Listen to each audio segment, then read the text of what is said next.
Bad raid by Chicago police that the city's legal team is trying to stop us from telling you. It involves an innocent woman getting handcuffed, naked, with a dozen male officers watching. Now, she wants you to see the body camera video, but tonight the city went to federal court to try to keep it secret. Here's CBS 2 investigator Dave Savini.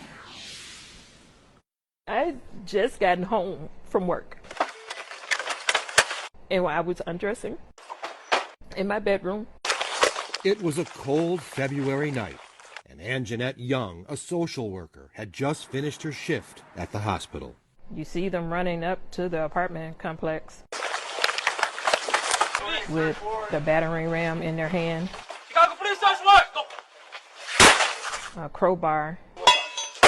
It was so traumatic to hear the way the thing was hitting the door. Go. And it happened so fast, I didn't have time to put on clothes. And suddenly, she found herself frozen in fear, completely naked, in a room full of men.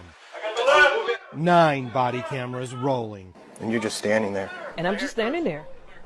I mean, terrified, humiliated, not even understanding why in that moment that this is happening to me. And the first thing police reach for is not clothing, it's handcuffs.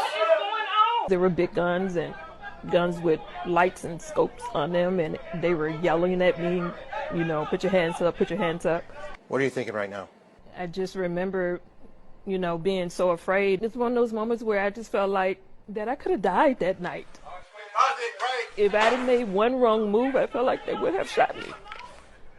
I truly believe that they would have shot me. A police officer wraps a short coat around her shoulder, still leaving her front fully exposed. Even the sergeant in charge of the raid just stands there talking to her while she has nothing covering her.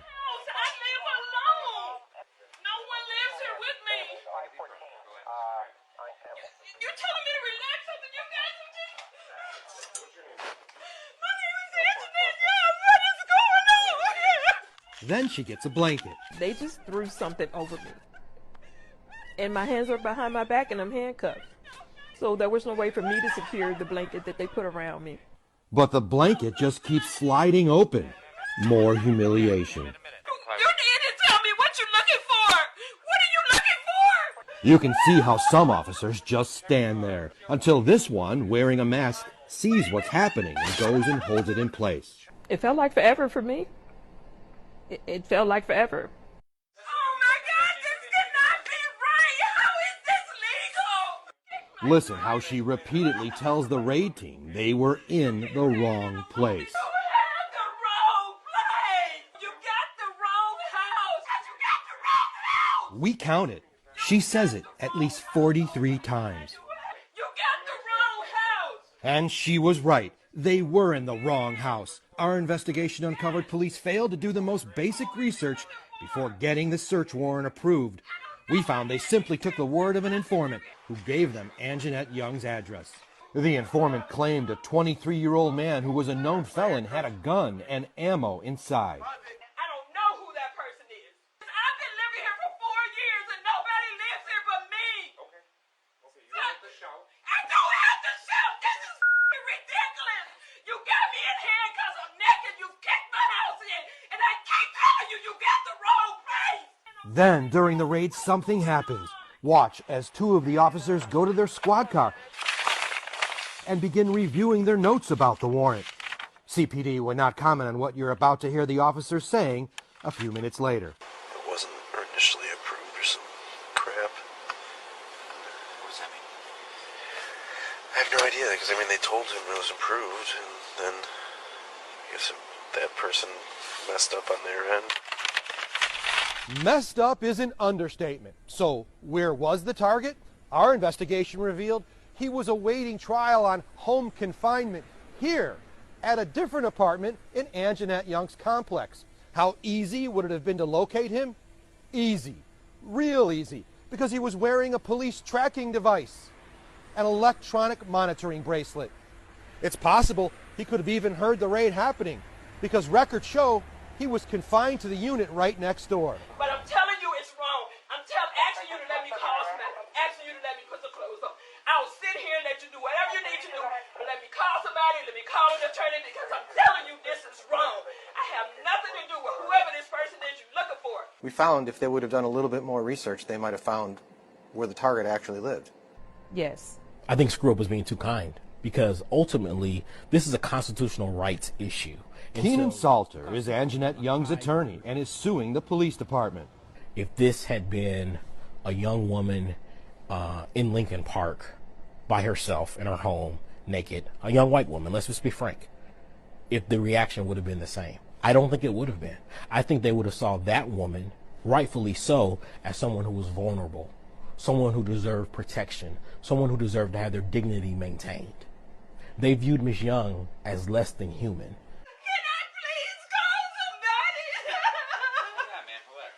Just relax, all right? How can I relax when this is going on? They did eventually walk her to a room to remove the handcuffs so she could get dressed, but then put them right back on and kept questioning her. There are no firearms in this place. There's no gun in this place. I'm a social worker. I've been a social worker for 20 years. I follow the law. I don't get in trouble for anything. I don't do illegal stuff. I'm not that person. You got the wrong information. At this point, the sergeant in charge of the raid tells the officer who got the warrant to step outside. Let's go talk outside. But you won't hear it because once outside, the body camera is shut off. Back inside Anjanette's home, another officer finally uncuffs her. She had been bound for 20 minutes. Listen as the sergeant returns with a new message. We believe your story. And you can see him trying to fix the door they busted so she could close it and lock it. But it was too damaged to repair, so watch as they try to find something to wedge it shut. They settle on an ironing board. Surreal? Surreal. It's almost like a bad movie. When I watch this, I feel like I'm watching a movie. But those are no actors. I'm no actor. This is my real life. And it happened to me. They're adding trauma to people's lives that will be with them for the rest of their lives. The work is warranted. They need to do the work, but they need to do it right. They can't just callously do it and leave people's lives in ruins because they got it wrong. The sergeant in charge apologized to her before he left. CPD has refused to comment on this case. It's been 2 years since the raid, and COPA, the Civilian Office of Police Accountability, says they're still in the process of trying to interview all of the officers involved. They did not say if anyone has been disciplined. At City Hall, Dave Savini, CBS 2 Investigators. The CBS 2 investigators have been looking at this pattern of Chicago police raiding innocent families' homes for more than 2 years. You can find our extensive coverage on our website at cbschicago.com/unwarranted.